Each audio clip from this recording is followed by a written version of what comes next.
इस ड्रामा में दानिश तैमूर यानी कि सालार को यूनिवर्सिटी में पढ़ते हुए दिखाया गया है, सॉफ्टवेयर इंजीनियर दिखाया गया है और वो यूनिवर्सिटी में पढ़ रहा है।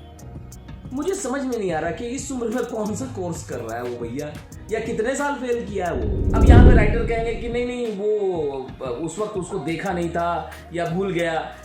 जो इस तरह की मेंटालिटी के लोग होते हैं वो बहुत ही शार्प माइंडेड होते हैं। ये बहुत अहम पॉइंट है। और दोस्तों, जिस बाप को साइको दिखाया जा रहा है, कहलवाया जा रहा है रुखसार के थ्रू, वो बाप अगर इतना ही साइको होता तो अपनी बच्ची को यूनिवर्सिटी जाने की इजाजत क्यों देता? तो कुछ लड़कियां अपने बाप को गलत समझने लगे और घर में क्लैशेस शुरू हो जाए आपकी वजह से, क्योंकि आपने उनके दिमाग में डाल दिया। वो भी अपने इस कैरेक्टर से अपने बाप को टैली करेंगे कि मेरा बाप भी इतना ही एक्सट्रीमिस्ट है। तो ठीक है, लिखना है ड्रामा, लेकिन अकाउंटेबिलिटी तय करके कि हम जो लिख रहे हैं वो हमारे माशरे में कैसा जा रहा है। ये एक पॉइंट है। दोस्तों, मैं आज लेकर आया हूं तेरी छांव में ड्रामा के सेकंड एपिसोड का रिव्यू। जी हाँ दोस्तों, पहला एपिसोड आपने देखा, उसका मैंने रिव्यू किया, मेरे चैनल पर है, आप जाकर उसे देख सकते हैं। लेकिन आज मैं सेकंड एपिसोड का रिव्यू करूंगा। तो दोस्तों, सेकंड एपिसोड जैसे शुरू होता है तो सालार यानी कि दानिश तैमूर वो अपने दोस्तों के साथ में वदीमा के घर पहुंचता है। जैसे ही गेट खुलता है तो सामने देखता है कि वदीमा को उसका कजिन रिंग पहना रहा है। बढ़िया। वहाँ उसके वालिद आ जाते हैं, पूछते हैं क्या बात है, तो बोले हम लोग ट्यूशन पढ़ने आए हैं। दोस्तों, ये सीन देख करके मुझे बेहद हंसी आई, क्योंकि वो आदमी ट्यूशन पढ़ने पहुंच रहा है जिसकी उम्र 41 साल की है, दानिश तैमूर, और वो ट्यूशन के बहाने वहाँ पहुँचता है। तो वहाँ पे वदीमा के वालिद जो है वो कहते नहीं, ट्यूशन वगैरह नहीं पढ़ाई जाती यहाँ पर, पहले पढ़ाती थी मेरी वाइफ, लेकिन वो भी सिर्फ लड़कियों को। और तो वहाँ वदीमा के वालिद कहते हैं कि आज के दिन तुम लोग आए हो, अगर किसी और दिन आए होते तो मैं पुलिस के हवाले कर देता। और वो उसे पहचान नहीं पाते। जबकि एपिसोड नंबर 1 में जब एक्सीडेंट होता है तो वो दानिश तैमूर को देखते हैं जब वो उनकी बेटी को घूर रहा था, लेकिन यहाँ पे नहीं पहचान पाए। अब यहाँ पे राइटर कहेंगे कि नहीं वो उस वक्त उसको देखा नहीं था या भूल गया। जो इस तरह की मेंटालिटी के लोग होते हैं वो बहुत ही शार्प माइंडेड होते हैं। उनके दिमाग में एक एक चीज़ याद रहती है, क्योंकि जो आदमी के घर पे फ़ोन कब आया था महीने भर पहले, वो उसका डिटेल रखता है, तो वो ये नहीं याद रखेगा कि एक्सीडेंट हुआ था और मैंने उसको लुक दिया था, वहाँ पे क्लोज लगा था। तो इसका मतलब ये था कि उसने उसको लुक दिया है। एक तो अहम बात यह है दोस्तों कि जिस तरह की लव स्टोरी, मतलब घर में जा कर के पीछा करना और लड़की के पीछे पड़ जाना, ये दानिश तैमूर के जो पर्सनालिटी है उसको सूट नहीं कर रहा है। उनकी उम्र हो चुकी है, ये लौंडे छोंडों वाली मोहब्बत है, ये कहाँ से करेंगे।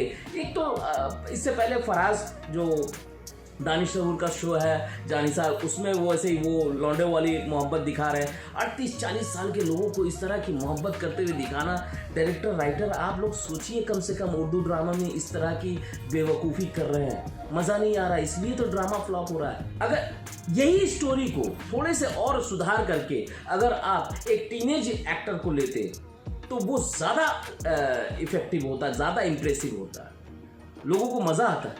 लोग रिलेट नहीं कर पा रहे दानिश तैमूर के साथ में। ये बहुत अहम पॉइंट है। और दोस्तों, जिस बाप को साइको दिखाया जा रहा है, कहलवाया जा रहा है रुखसार के थ्रू, वो बाप अगर इतना ही साइको होता तो अपनी बच्ची को यूनिवर्सिटी जाने की इजाज़त क्यों देता? पढ़ाई बंद करवा देता, नहीं जाने की ज़रूरत है भाई। और इस ड्रामा में दानिश तैमूर यानी कि सालार को यूनिवर्सिटी में पढ़ते हुए दिखाया गया है, सॉफ्टवेयर इंजीनियर दिखाया गया है और वो यूनिवर्सिटी में पढ़ रहा है। मुझे समझ में नहीं आ रहा कि इस उम्र में कौन सा कोर्स कर रहा है वो भैया, या कितने साल फेल किया है वो। ये असर करता है आज के टाइम में। ये पहले का ज़माना नहीं है कि लोग बड़े बड़े उम्रदराज लोग कॉलेज जाते थे, फिल्मों में दिखा दिया जाता था तो आज हजम कर लेंगे। नहीं, लोग नहीं हजम करेंगे। अब वदीमा अपनी माँ के सामने बैठी है और कहती है कि 3 महीने बाद तो मेरी शादी हो जाएगी, उसके बाद जाकर के नौकरानी ही बनना, तो फिर इतना पढ़ाया लिखाया क्यों? फिर माँ कहती है कि भाई हमने भी ससुराल में जाकर के काम किया है, सबको करना पड़ता है। तो बोलती है कि फिर इतना पैसा बर्बाद करने की क्या ज़रूरत थी, इतना पढ़ाने की ज़रूरत क्या थी? अरे मैडम, आप जरा समझिए, पढ़ने का ये मतलब नहीं है कि आप घर का किचन का काम भी छोड़ देंगी, पैर पे पैर जमा के बैठे रहेंगी कि भाई आप पढ़ रही हैं। पढ़ना आपका फर्ज है और इल्म बहुत ज़रूरी है। उसके लिए ये नहीं है कि आप घर में जो भी काम करें, झाड़ू लगाए, पोछा लगाए, किचन के बर्तन धोए, तो उसका मतलब ये नहीं हो जाता है कि आप नौकरानी हैं। ये गलत लिख दिया है राइटर ने। एक तो राइटर को समझ नहीं है। देखिए, राइटर की बहुत बड़ी जिम्मेदारी होती है, अकाउंटेबिलिटी तय होता है। वो समाज में जब लिख रहा है तो वो जिम्मेदारी के साथ लिखे कि उसकी बातें कहीं गलत तरीके से तो नहीं जा रही है, मासरा कहीं गलत डायरेक्शन में तो नहीं जा रहा है आपकी बातों से। अगर दो लड़कियों ने भी आपकी बातों को अगर मान लिया, अब अपनी जिंदगी बर्बाद कर ली, तो इसके जिम्मेदार राइटर आप होंगे। कहानी लिखने का मतलब ये नहीं है कि आपको एक नेगेटिव कैरेक्टर चाहिए और उसको आप एकदम एक्सट्रीम लेवल पे लेके जा करके नेगेटिव दिखा रहे हैं। एक बाप वो अपने बच्चों को मॉनिटरिंग कर रहा है तो गलत नहीं कर रहा है कि बाहर उसके साथ में क्या हो सकता है। ये आज के ज़माने में हम लोग सब देख रहे हैं कि सोशल मीडिया का इस्तेमाल करते हुए किस तरह से लोग लड़कियां को फंसाते हैं और उनके गलत इस्तेमाल कर रहे हैं। तो एक बाप मॉनिटरिंग कर रहा है तो गलत क्या कर रहा है? हाँ, ये अलग बात है कि आपने उसको एक्सट्रीम लेवल पे दिखा दिया है कि वो हर चीज़ को इतना ज़्यादा ये करने लगा, तो ठीक है, वो नेगेटिव दिख रहा है। लेकिन वो साइको नहीं है। जिस तरह आपने एक कैरेक्टर रुखसार के थ्रू उसको साइको कहलवाया, ये बिल्कुल गलत है। एक बाप को हक है कि वो अपनी बच्चे की मॉनिटरिंग करे। आप मतलब अपने आप को इंटेलेक्चुअल दिखाने के लिए कुछ भी आप पेश कर देंगे तो ये जरूरी नहीं है। अच्छा, चलिए मान लीजिए कि सालार एक बहुत अच्छा लड़का है, वलीमा के साथ मोहब्बत कर रहा है और वहां पे उसका बाप को आप नेगेटिव दिखा दे रहे हैं। लेकिन अगर सालार गलत लड़का हुआ और उनकी बेटी गलत लड़के के साथ में गलत कर ले, तो उसका जिम्मेदार कौन होगा? तो देखिए, स्टोरी लिखने से पहले ये अकाउंटेबिलिटी तय कीजिए कि हम किसी को इतना ना ज़्यादा दिखा दें तो कुछ लड़के अपने बाप को गलत समझने लगे और घर में क्लैशेस शुरू हो जाए आपकी वजह से, क्योंकि आपने उनके दिमाग में डाल दिया।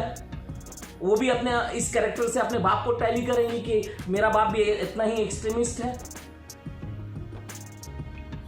अगर वो मॉनिटरिंग कर रहा अपने बच्चों का तो वो उसके खिलाफ खड़े हो जाएंगी। तो छोड़ दिया जाए बच्चों को और वो चाहे जो करें। हमने देखा है कि ऐसे आजाद बच्चे जो होते हैं जिन पे पेरेंट्स का गाइडेंस नहीं हो, उन पे नजर नहीं रखी जाए, तो वो बहुत सारे लोग बर्बाद होते हैं। अब जैसे एक ड्रामा है चाल, उसमें उनके वालिद अपनी बेटी को, यानी कि जो रुबाब है, शौकत चौधरी जो है, वो रुबाब को आज़ाद छोड़ दिया है और वो अपने बाप के पैसे को लेके जा करके उस लड़के को पे लुटा रही है और वो उससे पैसे ऐड रहा है, उसको बेवकूफ़ बना रहा है। ये भी तो एक कैरेक्टर है। तो ठीक है, लिखना है ड्रामा, लेकिन अकाउंटेबिलिटी तय करके कि हम जो लिख रहे हैं वो हमारे माशरे में कैसा जा रहा है, ये एक पॉइंट है। लेकिन ये कैरेक्टर का कॉन्ट्रडिक्शन है दोस्तों। जो बाप इतना एक्सट्रीमिस्ट है और वो अपनी बीवी के साथ में अपनी बेटी को जाने की इजाज़त देता है, वो सिर्फ उसके लिए फिक्रमंद है। ठीक है, एक्सट्रीमिस्ट दिखाया आपने, बिल्कुल ऐसे लोग हैं, मैं इनकार नहीं करता, लेकिन ऐसा ना कर दीजिए कि किसी के घर में क्लैशेस हो जाए आपकी वजह से। एनीवे, अब देखिए, वो बंदा परेशान हो गया है। एक नज़र का प्यार में, और वो उसकी सहेली तक पहुंच जाता है रुखसार के घर और उसको कहता है कि मुझे मिलवा दो। वो कहती कि नहीं, मैं मिलवा नहीं सकती। अभी वलीमा की वालिदा का फ़ोन आ जाता है कि क्या हम लोग आ रहे हैं तुम्हारे घर पे, और ये एकदम पैर पकड़ लेता है दानिश तैमूर। सालार जो है वो पैर पकड़ लेता है। इतना टुच्चा लगता है ना ये सीन कि मैं बता नहीं सकता। आपको हंसी आएगी क्योंकि ये उम्र में नहीं सूट कर रहा है दानिश तैमूर इस तरह की कैरेक्टर में। वो आदमी है, लड़का नहीं है भाई, आप समझिए इस चीज़ को। सालार और उनके घर में उनके वालिद जो है वो थोड़ा सा कंजूस दिखाए गए। तो एक आदमी उनके पास रिश्ता लेकर आता है और वहाँ पे वो कहता है कि वो लड़की का एक पैर नकली है। तो बाप कहता दोनों चलेगा लेकिन पैसे वाली होनी चाहिए। और वो लड़की वाले अगले दिन सालार के घर पहुंचते हैं। अब देखिए, कई ड्रामों में हमने देखा कि लड़के वाले जाते हैं लड़की वालों के घर पे। इसको इश्यू बनाया भी गया कई ड्रामों में लेकिन यहाँ पे लड़की वाले आए हैं लड़के के घर पे और लड़की ले करके आए हैं, और यहाँ पर सलार आता है और वो कहता है कि आपको अपनी बेटी बोझ लग रही है और मेरे बाप को आपकी बेटी में दौलत नजर आ रहा है। ये कैसे तय कर लिया सालार ने? ये लाइन लिखने से पहले सोचना चाहिए राइटर को कि आप किसी बाप पर ये इल्जाम लगा रहे हैं, वो कैसे? वो तो भाई अपनी बेटी का रिश्ता लेके आया, उसको तो शादी करनी है, तो बोझ कैसे लग रहा? किस लिहाज से बोझ लग रहा? मुझे बताएं तो कम से कम किस लिहाज से बोझ लग रहा है? भाई एक बेटी की शादी करना बोझ नहीं है, जिम्मेदारी है, और वो अपनी जिम्मेदारी निभा रहा है और आप उसको कह रहे हैं कि वो बोझ है। ये आप तय कैसे कर सकते हैं? तो दोस्तों इस तरह की बहुत सारी बेकार बातें हैं इसमें कही गई है। तो मुझे लगता है राइटर को थोड़ी सी सोच समझ के लिखनी चाहिए लाइंस के, जो भी वो कह रहा है वो कहीं उसकी कहानी, उसका कैरेक्टर उसके खिलाफ तो नहीं है। तो ये पॉइंट था दोस्तों जो मुझे लगा। और अब आते हैं अभिनय की बात करते हैं, अदाकारी की। तो दानिश तैमूर मुझे एकदम वर्स्ट लग रहे हैं। एक तो उनके जितने ड्रामे आ रहे हैं वो सब में वो इसी तरह की मोहब्बत करते हुए नज़र आ रहे हैं। उनको सोचना चाहिए, वरना इसी तरह के फ्लॉप ड्रामे होते रहेंगे। देखिए व्यूज़ से कोई मतलब नहीं है, ऑडियंस को मज़ा भी आ रहा है और वो आपको व्यूज़ मिलते रहेंगे, लेकिन ड्रामा हिट नहीं होगा, ड्रामा अच्छा नहीं कहलाएगा। तो दानिश तैमूर का कैरेक्टर उतना ज़्यादा दमदार नहीं है। अब बात करते हैं वदीमा की, जिसे प्ले कर रही हैं लाइबा खुर्रम। तो अच्छी है, इम्प्रेसिव है, लेकिन जो उनका कैरेक्टर दिखाया गया है वो उस कैरेक्टर को ले करके नहीं चल पा रही हैं। वो उनका चेहरा ज़रूर उनको इस कैरेक्टर में सूट कर रहा है, लेकिन जब वो डायलॉग्स बोलती हैं, लेकिन उनकी डायलॉग डिलीवरी इस कैरेक्टर को सूट नहीं कर रही है। वो तो विद्रोही नज़र आ रही हैं इस बात को करते हुए, जबकि वो कैरेक्टर बड़ी खामोश सी रहने वाली है। लेकिन उसके अंदर ठीक है, एक कहीं ना कहीं एक आग होगा जो विद्रोह की आग हो, और वो इस पिंजरे से बाहर आने की कोशिश में है, ठीक है। लेकिन बहुत ज़्यादा कैरेक्टर इम्प्रेसिव नहीं है, अपनी छाप नहीं छोड़ रहा है। अब बात करते हैं इसके राइटर की। तो इसके राइटर हैं रदेन शाह और डायरेक्टर है अब्दुल्ला बदेनी। मैं दोस्तों आपके पास आऊँगा नया वीडियो, नया रिव्यू लेकर के। तब तक आप मेरे साथ बने रहिए। मैं मिलता हूँ आपको अगले वीडियो में। अलविदा दोस्तों, अपना ख्याल रखिए। Love you.